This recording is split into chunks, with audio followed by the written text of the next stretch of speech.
और आइए सीधा रुख करेंगे लखनऊ का, जहां मुख्यमंत्री योगी आदित्यनाथ नियुक्ति पत्र सौंप रहे हैं। सीधा उसी कार्यक्रम में आपको लिए चलते हैं। तो आबकारी अधिकारियों को नियुक्ति पत्र सौंप रहे हैं मुख्यमंत्री योगी आदित्यनाथ। उपाध्याय जी और मानवेंद्र विक्रम सिंह जी, और तैयार रहें। तो योगी सरकार का मिशन रोजगार एक कदम और आगे बढ़ा। सीएम योगी खुद नियुक्ति पत्र सौंप रहे हैं। लखनऊ से सीधे कार्यक्रम की तस्वीरें। आबकारी निरीक्षकों को नियुक्ति पत्र बांट रहे हैं सीएम योगी। ये जीवंतता बनी रहे, करतल ध्वनि आती रहे, जिससे सबको बधाइयां मिलती रहें। और अब मैं आमंत्रित कर रहा हूं अंकिता वर्मा को।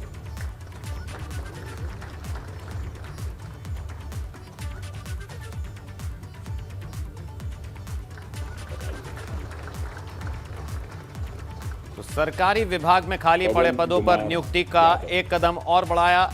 मिशन रोजगार के तहत अब आबकारी निरीक्षकों को आज नियुक्ति पत्र बांटे जा रहे हैं। मुख्यमंत्री योगी आदित्यनाथ खुद नियुक्ति पत्र सौंप रहे हैं। लखनऊ से सीधी तस्वीरें आप देख रहे हैं। और क्रम में तैयार रहें अर्पित गुप्ता।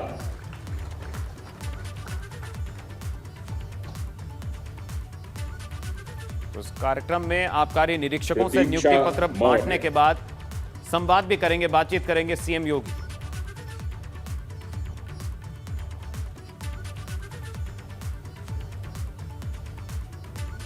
योगी सरकार का मिशन रोजगार आबकारी निरीक्षकों को नियुक्ति पत्र सौंप रहे हैं सीएम योगी आदित्यनाथ। कार्यक्रम में आबकारी निरीक्षकों को नियुक्ति पत्र देने के बाद उनसे बातचीत करेंगे, संवाद करेंगे सीएम। प्रशांत कुमार,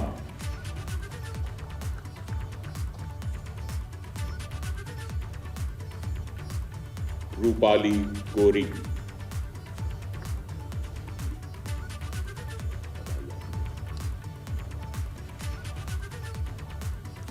आदित्य वैभव सिंह,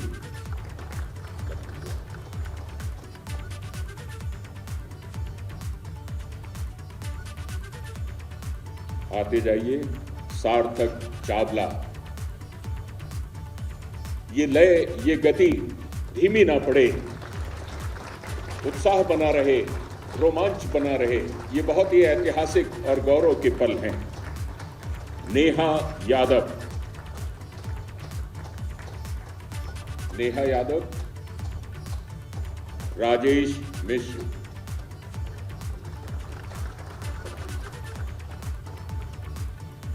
और आइए विनय कुमार सरोज।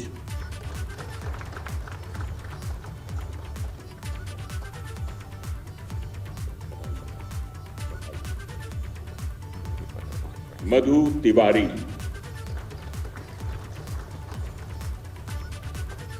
संजीव कुमार शर्मा और नीरज वर्मा। अब माननीय मुख्यमंत्री महोदय का आशीर्वचन। संत हृदय नवनीत समाना, कहा कविन पर कहे न जाना। निज प्रताप द्रवे नवनीता, पर दुख द्रवे संत सुखनीता। आबकारी विभाग के निरीक्षकों के नियुक्ति पत्र वितरण के आज के इस कार्यक्रम में उपस्थित उत्तर प्रदेश शासन में मेरे सहयोगी मंत्री श्री राम नरेश अग्निहोत्री जी, प्रदेश के मुख्य सचिव श्री आर के तिवारी जी, अपर मुख्य सचिव आबकारी श्री संजय भुजरेड्डी जी, अपर मुख्य सचिव सूचना और एमएसएमई श्री नवनीत सहगल जी, प्रमुख सचिव मुख्यमंत्री श्री संजय प्रसाद जी, आबकारी विभाग के सभी अधिकारीगण और नवचयनित सभी आबकारी निरीक्षकगण और उपस्थित भाइयों बहनों, आप सभी नवचयनित आबकारी निरीक्षकों को नियुक्ति पत्र प्राप्त होने पर मैं हृदय से बधाई देता हूं और उत्तर प्रदेश सरकार का एक पार्ट बनने के लिए हृदय से आप सबका अभिनंदन भी करता हूं। मुझे प्रसन्नता है कि आबकारी विभाग के चयन की इस प्रक्रिया को उत्तर प्रदेश लोक सेवा आयोग ने पूरी ईमानदारी, पारदर्शी और शिष्टापूर्ण तरीके से संपन्न करके इस कार्रवाई को संपन्न किया है और उत्तर प्रदेश सरकार आज आप सबको नियुक्ति पत्र प्रदान करते हुए शासकीय व्यवस्था का हिस्सा बना रही है। आपके जीवन का यह एक अनमोल क्षण है। इसे यादगार बनाने के लिए मैं और विभागीय मंत्री स्वयं आपके बीच में यहाँ पर उपस्थित हुए हैं। न केवल यह क्षण आपके लिए बल्कि प्रदेश के लाखों लाख युवाओं के लिए भी इस प्रकार का अवसर आ सके, इस दृष्टि से आपकी कार्यपद्धति, आपका आचरण और आपका व्यवहार कैसा होना चाहिए, यह शासन भी आपसे कुछ अपेक्षा रखता है। 130 आबकारी निरीक्षकों के नियुक्ति पत्र का आज का ये कार्यक्रम यहाँ पर संपन्न होने जा रहा है। एक लंबे समय से आबकारी विभाग प्रदेश के अंदर राजस्व प्राप्ति का एक माध्यम बनता रहा है। विभाग के दोनों कार्य हैं। अवैध रूप से कहीं पर भी मादक द्रव्यों की सप्लाई न होने पाए, कोई भी ऐसा कार्य न हो जो किसी व्यक्ति के जीवन के साथ और कानून की व्यवस्था के विरुद्ध कोई भी ऐसा आचरण न हो जिसके कारण व्यवस्था भंग होती हुई दिखाई देती है। और इसीलिए एक व्यवस्था के अंतर्गत कुछ मूल्यों और कुछ शासन की नियमों के अंतर्गत कैसे इस व्यवस्था को संचालित किया जा सकता है, इस पर विभाग कार्य करता रहा है। लेकिन आवश्यक मानव संसाधन के अभाव में इस कार्य पद्धति में कहीं न कहीं रुकावटें में होती थी, व्यवधान आते थे, तमाम प्रकार की समस्याएं भी थी, चुनौतियां भी थी। आज 130 आबकारी निरीक्षकों की यह नियुक्ति जिस पूरी प्रक्रिया शानदार और पारदर्शी और शिष्टापूर्ण तरीके से संपन्न हुई है, मैं देख रहा था हर एक क्षेत्र से, हर एक समुदाय से आरक्षण के नियमों का पालन करते हुए शासन की मंशा के अनुरूप पूरी शुचिता और ईमानदारी पूर्ण तरीके से ये चयन की प्रक्रिया संपन्न हुई। न केवल हमारे युवा इसमें आए हैं बल्कि युवतियों ने भी आबकारी निरीक्षक के रूप में स्थान प्राप्त किया है। ये हमारे लिए अतिरिक्त प्रसन्नता का विषय है। मैं इसके लिए उन्हें हृदय से बधाई देता हूं, अपनी शुभकामनाएं देता हूं। शासन आपसे ये अपेक्षा रखता है, आप में से किसी ने भी इस पूरी प्रक्रिया में कहीं भी किसी भी स्तर पर किसी को भी किसी से सिफारिश कराने की आवश्यकता नहीं पड़ी होगी, क्योंकि यह तो तय है कि आयोग अपने आप में एक स्वायत्तशासी संस्था है। आयोग के डे टू डे के कार्य में सरकार कोई हस्तक्षेप नहीं करती है, लेकिन सरकार की निगाहें और नजरें बहुत तीव्र और तीक्ष्ण भी होती है, हर एक गतिविधि पर नजर भी रखती है। अगर कहीं पर कोई लगता है कि कार्य में ईमानदारी और स्वच्छतापूर्ण तरीके से कार्य की पद्धति को आगे बढ़ाने में कोई रुकावट है, उन विघ्न बाधाओं को दूर करना इस शासन का काम है। कहीं पे लगता है कि इसके कारण प्रदेश के युवाओं के साथ न्याय नहीं हो रहा है, इससे पहले कि अन्याय करने वाला अपने कृत्यों में सफल हो, सरकार की तलवार वहां पर पहले लटकती भी ऐसे अपचारी के खिलाफ प्रभावी ढंग से कार्रवाई भी करती है। और यही कारण है कि आप जैसे होनहार युवाओं को आज अवसर प्राप्त हुआ और आबकारी निरीक्षक के रूप में आपको अपने विभाग में कार्य करने का एक अवसर प्राप्त होगा, इस विभाग में कार्य करने का अवसर प्राप्त होगा। उत्तर प्रदेश देश की आबादी का सबसे बड़ा राज्य है। स्वाभाविक रूप से देश के अंदर दुनिया के सबसे अधिक युवा भारत में हैं और भारत में अगर युवाओं की संख्या हम देखते हैं तो सर्वाधिक उत्तर प्रदेश में।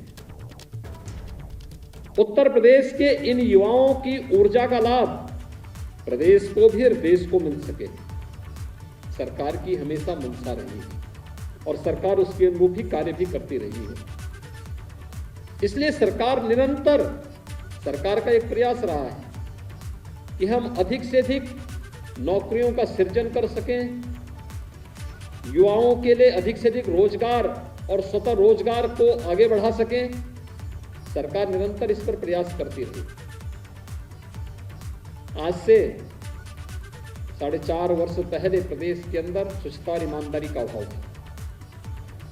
कोई कार्य ईमानदारी से नहीं हो पाता था। कहीं क्षेत्र, कहीं भाई भतीजावाद, कहीं जातिवाद, कहीं पर कोई अन्यवाद हावी होकर के तमाम ऐसे युक्तियां अपनाई जाती थी कि कोई भी ईमानदार व्यक्ति, कोई भी युवा, प्रतिभाशाली युवा हताश और निराश होकर के प्रदेश से पलायन करता था। लेकिन पिछले 4-4.25 वर्ष के दौरान नियुक्ति की प्रक्रिया में जितनी विघ्न बाधाएं थी उनको दूर किया गया, नियुक्ति की प्रक्रिया को तेज किया गया। केवल एक ही विभाग नहीं, केवल उत्तर प्रदेश लोक सेवा आयोग ही नहीं, अधीनस्थ सेवा चयन आयोग हो, उच्चतर शिक्षा चयन आयोग हो, माध्यमिक शिक्षा चयन आयोग हो, बेसिक शिक्षा परिषद की भर्ती हो, पुलिस भर्ती बोर्ड हो या अन्य विभागों के माध्यम से भी जो चयन की प्रक्रिया होनी थी, सभी के सामने स्पष्ट कर दिया गया कि भर्ती में किसी भी युवा के साथ कोई अन्याय नहीं होना चाहिए। और यही कारण रहा है कि सभी विघ्न बाधाओं को दूर करते हुए हम लोग लगभग 4.5 लाख युवाओं को सरकारी नौकरी देने में और इतने ही युवाओं को संविदा के आधार पर शासकीय व्यवस्था के अंदर विभिन्न सेवाओं में लेने में हमें सफलता प्राप्त हुई। हम लोगों ने इस दौरान कानून का राज के रूप में प्रदेश की बेहतर कानून व्यवस्था के लिए जो प्रयास किए, उसके कारण प्रदेश में निवेश आया। प्रदेश के अंदर इंफ्रास्ट्रक्चर डेवलपमेंट के जो कार्य हुए, इसके कारण भी प्रदेश में ढेर सारे अवसर प्राप्त हुए आगे बढ़ने के। 1,61,00,000 से अधिक युवाओं को हमें इस व्यवस्था के अंतर्गत नौकरी और रोजगार से जोड़ने में सफलता प्राप्त हुई। और भाइयों बहनों, यही नहीं, लगभग 60 लाख युवाओं को स्वतः रोजगार के साथ जोड़ने में भी हमें सफलता प्राप्त हुई। मुझे लगता है देश के अंदर किसी भी राज्य ने इतनी बड़ी सफलता नहीं प्राप्त की। और मैं तो इस बात को भी कहता हूं कि इससे पहले के 12-15 वर्षों के कार्यकाल को उठा करके देखिए। 2002 से लेकर के 2017 के बीच 15 वर्ष के कार्यकाल में जितनी भर्तियां नहीं हुई, इतनी भर्तियां हमारी सरकार ने कोविड महामारी के बावजूद 4-4.25 वर्ष के अंदर पूरा किया है, जिसमें आपकी भी 130 आबकारी निरीक्षकों की भर्ती शामिल है। आज ये प्रक्रिया हमारी संपन्न हो रही है। जब सरकार की इस पूरी प्रक्रिया में कहीं कोई खोट नहीं, कोई ईमानदारी में संदेह नहीं, किसी भी प्रकार से कोई व्यक्ति पूरी प्रक्रिया पर कोई संदेह नहीं कर सकता, कोई उंगली नहीं उठा सकता। जहां पर भी अगर किसी ने कोई दुस्साहस किया तो सरकार ने बहुत सख्ती के साथ ऐसे तत्वों के साथ कार्रवाई भी की। लेकिन जरूर जो पहले के कुछ ऐसे लोग थे जिन्होंने हर नियुक्ति निकलने पर उनकी अपनी प्रक्रिया प्रारंभ हो जाती थी, उनको परेशानी जरूर हुई। उनके वसूली के अड्डे बंद हो गए, उनके अड्डे वसूली के बंद हो गए, ठेके बंद हो गए, उनकी अनैतिक कमाई के जरिए बंद हो गए।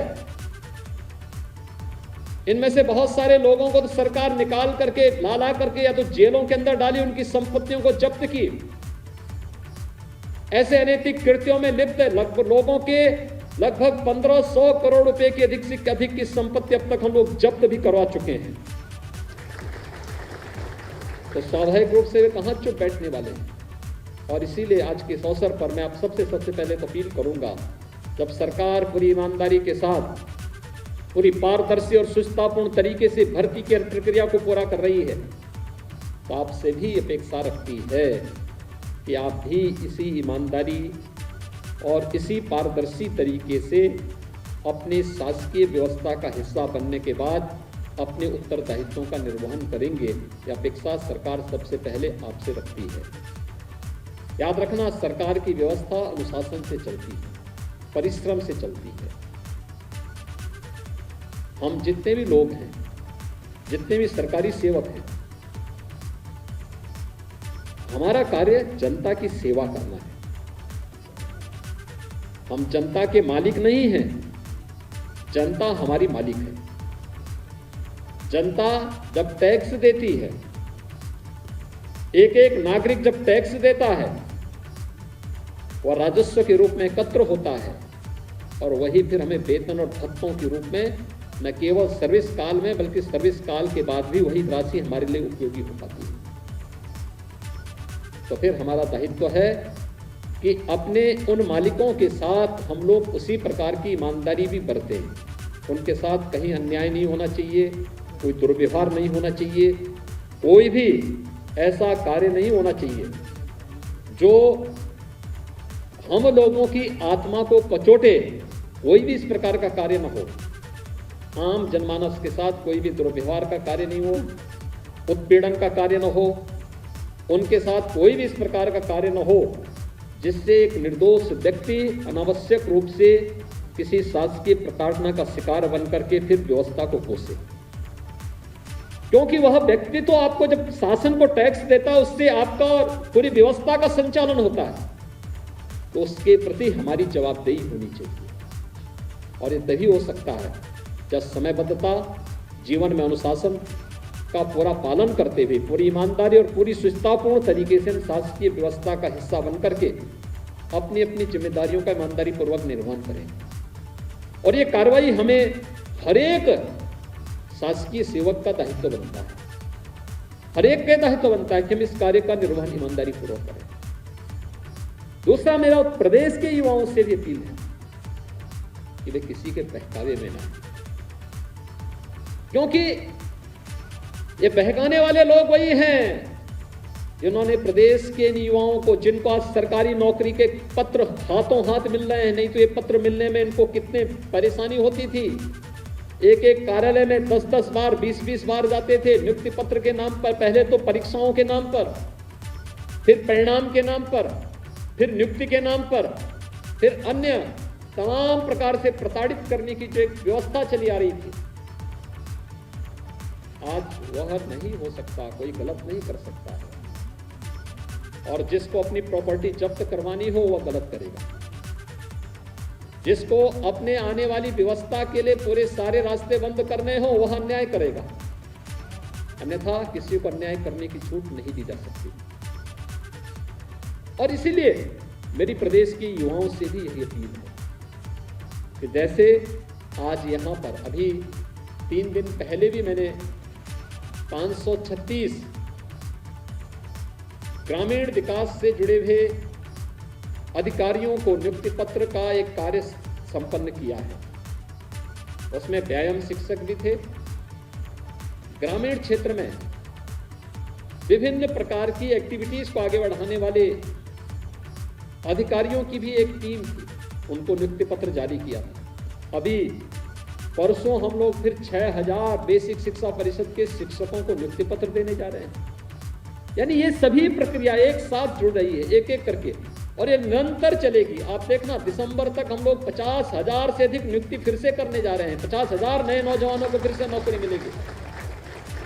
पहले इन नौकरियों पर या तो सरकार के सानिध्य में पलने वाले आपराधिक प्रवृत्ति के, माफिया प्रवृत्ति के तत्वों की कब्जे होते थे, उनकी कुदृष्टि होती थी, उनकी गिद्ध दृष्टि होती थी। सत्ता के सानिध्य में पलने वाले गिद्धों से ये नौकरियां सुरक्षित नहीं थी। कोई होनहार युवा प्रदेश के अंदर नौकरी नहीं पाता था। कौन सा ऐसा विभाग था, लोक सेवा आयोग रहा हो, अधीनस्थ सेवा चयन आयोग रहा हो, उच्चतर और माध्यमिक चयन आयोग रहा हो, पुलिस भर्ती पर कोर्ट को रोक लगानी पड़ी थी। हर एक भर्ती को कोर्ट को रोकना पड़ा था। लेकिन आज ऐसा नहीं है। आज तो सभी भर्ती की प्रक्रिया पूरी ईमानदारी और सुस्तापूर्ण तरीके से संपन्न हो रही है, पूरी ईमानदारी के साथ संपन्न हो रही है, आरक्षण के नियमों का पालन करते हुए हो रही है। कोई शासन की व्यवस्था पर उंगली नहीं उठा सकता। विरोध के लिए विरोध नहीं होता। विरोध युक्त हो, युक्त संगत हो, तर्कपूर्ण हो, तो उसका कोई जवाब नहीं दे। लेकिन केवल विरोध के लिए विरोध करेंगे कि मुझे अभिव्यक्ति की स्वतंत्रता है, ये अभिव्यक्ति की स्वतंत्रता नहीं, ये अभिव्यक्ति की उच्छृंखलता है। और इस प्रकार की उच्छृंखलता को समाज स्वीकार नहीं कर सकता। और इसलिए भाइयों बहनों, मैं आप सबसे कहना चाहूंगा कि जैसे आज आपको इतनी ईमानदारी पूर्वक नियुक्ति की इस प्रक्रिया के साथ जोड़ करके सरकार ने शासन का हिस्सा बनाया है, प्रदेश के अन्य युवाओं के लिए भी यह एक रोल मॉडल बनना चाहिए। वे भी इसको अंगीकार करें, इसी प्रक्रिया के साथ जुड़े, ईमानदारी पूर्वक परिश्रम करेंगे तो जरूर उनका भी स्थान प्राप्त होगा, उन्हें भी स्थान प्राप्त होगा। क्योंकि अभी तो हमें बहुत सारी नियुक्तियां करनी, बहुत सारी नौकरियों को लेके आना है। और नौकरियों की प्रक्रिया तो अभी आगे बढ़ रही, निरंतर बढ़ रही है, कभी कमी नहीं होनी है। और एक बोर्ड की जवाबदेही तय की गई। अब तो तकनीक इतनी तीव्र हो चुकी है कि टेक्नोलॉजी का उपयोग करके कहीं भी भ्रष्टाचार करने की गुंजाइश नहीं रहेगी।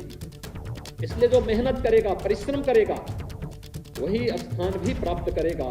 और उसी परिश्रम के लिए मैं प्रदेश के युवाओं से कहूंगा कि वे किसी के बहकावे में न आए कि जो गैंग, वसूली गैंग था प्रदेश का, भोले भाले युवाओं को बहकाता था, नौकरियों को बेचता था, वह गैंग फिर से सक्रिय हो रहा है।